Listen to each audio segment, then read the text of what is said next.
guys, today we're going to be looking at literal equations, okay? So what is literal equations? Literal equations has to do with taking an equation with more than one unknown variable and making one of them the subject of the formula, okay? So if we go back to grade 9 or grade 8, we know that distance equals speed times time, right? We all are familiar with this formula, okay? You can also write this as D equals S times T, right? So in this equation, if we look at it, we have three unknowns, right? And let's say they say make S the subject, okay? So what are we going to do? We are going to take the equation D equals S times T, but we're going to make S the subject. So what we want to do is you want S to be standing on its own, okay? So if we were here to divide by T on both sides, okay, what will happen? This will cancel out. Sorry about that. This is the auto function. That will cancel out. And therefore, what you'll be looking at here is S equals D over T, okay?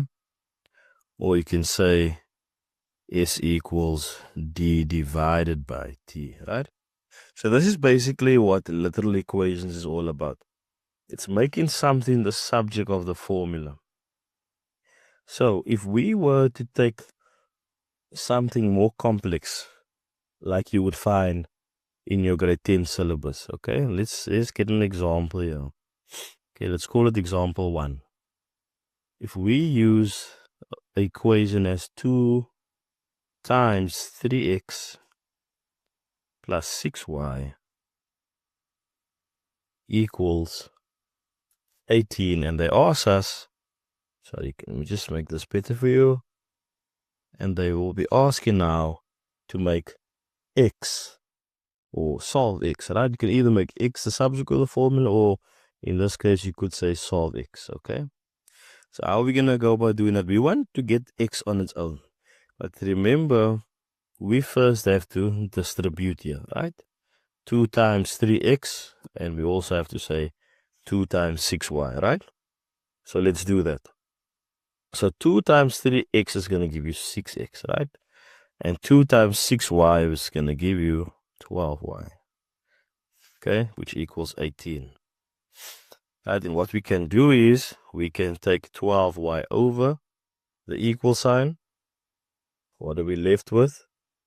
We can say 6x equals 18 minus 12y, right? You guys follow? Okay. All right. So remember, we're still focusing on x. We want to make x the subject of the formula, right? So can I just put this on another page?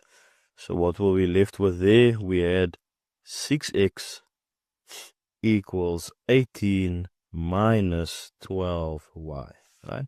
Remember, you want to get x on its own now. So you're going to divide both sides of the equation by 6, okay? So we know that is going to cancel, okay? So therefore, x equals 18 minus 12y over 6.